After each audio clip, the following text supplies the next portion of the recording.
త్రివిక్రమ్ గారు వాళ్ళ పిల్లలు గనుక ఎక్కడున్నారు సార్? ఇప్పుడు ఏం చేస్తున్నారు? ఒక ఆయన ఉన్నారు, ఒక ఆయన చనిపోయారు, హరిన్ అని, హరీష్ చక్రవర్తి. ఓకే. కళ్యాణ్ చక్రవర్తి ఉన్నారు. కళ్యాణ్ చక్రవర్తి గారు ఉన్నారు. ఎక్కడ సార్? ఇక్కడే ఉంటారు హైదరాబాద్లోనే? ఇక్కడే ఉంటున్నాడు అనుకుంటాను. ఆయన మేజర్ చంద్రకాంత్ వరకు కూడా సినిమాలు చేశారు. మేజర్ చంద్రకాంత్ దాని తర్వాత లాస్ట్ సినిమా ఒకటి ఉంది ఇంకోటి. అప్పటి వరకు కూడా సినిమాలు చేశారు. ముఖ్యమంత్రి అంతా కూడా సినిమాలు చేశారు. ఆ టైంలో ఆయన అనిపించలేదు మీకు వెళ్ళాలి రామారావు గారి దగ్గరికి? వెళ్ళాలంటే మాకు అప్పుడు బిజీగా కలిసేది కాదు టైము. మీ పనిలో మీరు ఉండేవాళ్ళు? వెళ్ళిన 3 మాట బాగా మాట్లాడేవారు. 3 times వెళ్ళారు. సీఎం అయిన తర్వాత 3 సార్లు కలిసారు. 3 సార్లు కలిసారు. ఓకే. ఏమైనా పని మీద వెళ్ళారా? అప్లికేషన్? ఒకసారి నేను ఫోన్ చేసి అడిగాను వాళ్ళ అసిస్టెంట్ అపాయింట్మెంట్గా, ప్రసాద్ అని, ఎన్ఎస్ ప్రసాద్ అని.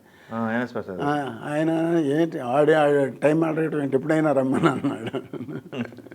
ఓకే.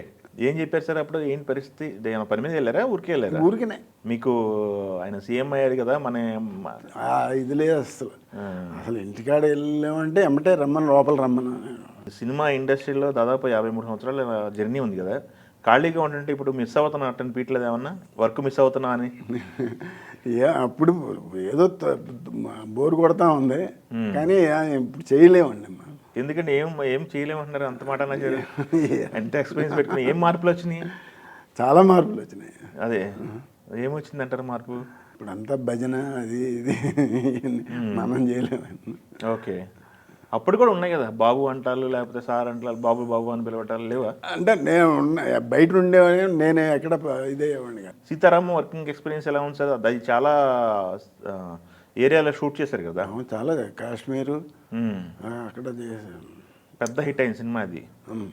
ఇప్పుడు దుల్కర్ సల్మాన్ కానీ లేకపోతే దుల్కర్ సల్మాన్ చాలా క్లోజ్గా ఉంటాడు మనిషి. చాలా అసలు షూటింగ్ లేకపోతే అక్కడక్కడ తిరుగుతూ ఉండేవాడు. చాలా క్లోజ్. మృణాల్ ఠాకూర్ కూడా మంచి, ఆ సినిమా తర్వాత మంచి సినిమాలు పడ్డాయి. ఆమె అప్పట్లో పెద్ద లేదు కానీ తర్వాత బాగా వచ్చింది. ఎట్లా ఉండేవాళ్ళండి లొకేషన్లో? ఎందుకంటే ఆ తరం నటులను చూశారు మీరు, ఇప్పుడు వస్తున్నటువంటి నటులను చూస్తున్నారు. దుల్కర్ ఏం డిఫరెన్స్ ఏం లేదండి. కడమ ఆర్టిస్టులు మామూలుగా ఉంటాయి. ఓకే. తేడా కనిపించింది కదమ ఆర్టిస్టులు అయితే? కడమ అయితే చాలా కనపడుతుంది. ఇప్పుడు రాగానే ఏసీ రూము ఎక్కడ, లేకపోతే ఏసీ బస్సు పెట్టలేదా, క్యారవాన్ పెట్టలేదా, ఆ రోజుల్లో ఎక్కడ.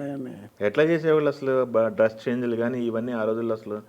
అంటే అవుట్డోర్ వెళ్తే ఎక్కడో ఏదో రూమ్ ఒక ఇల్లు చూసుకునేవాళ్ళం. ఓకే. ఆరాధన మేము చేసినప్పుడు మన రాజమండ్రి పక్కన నైట్ ఓవర్ బ్రహ్మాండమైన రెయిన్ పెట్టింది. మార్నింగ్ ఎక్కడ ఉన్నామంటే అందరూ ఒక రూమ్లో, రామారావు రూమ్లోనే పడుకున్నాం అందరం ఆరాధనకి. ఆయన రూమ్లోనే? ఓకే. ఎట్లాగా వెళ్ళిపోయామంటే ఆయన అలవాట్లు మరి వేరే కదా. పొద్దున్న లెగుస్తారు ఆయన పొద్దున్న లెగుస్తారు, మిగతా వాళ్ళంతా లేచి కూర్చోవడం అంటే.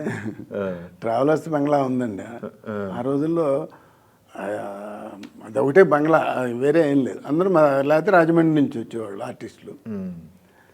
పొద్దున్నే లేచేదానికి ఆయన రూమ్లో పడుకున్నాం అందరం. ఓకే. ఓకే.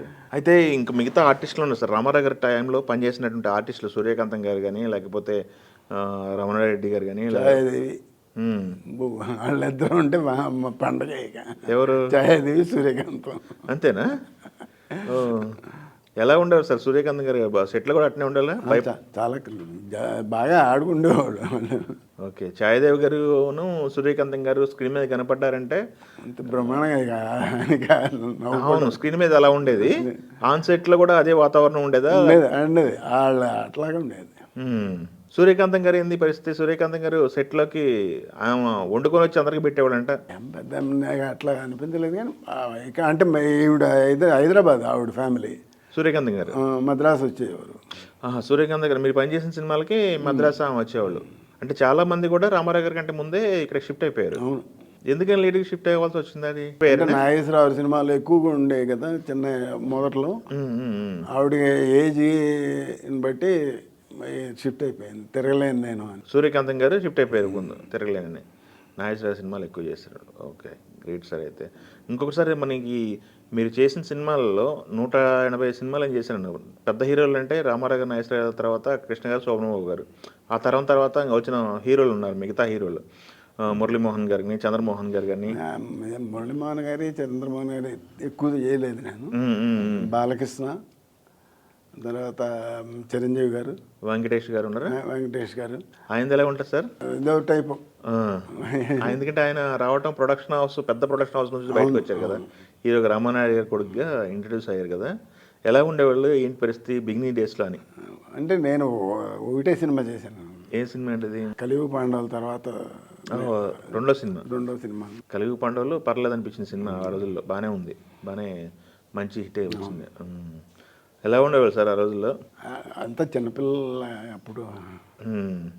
పెద్ద తరహాలో మీరు నాయుడు గారి కాంపౌండ్ అదే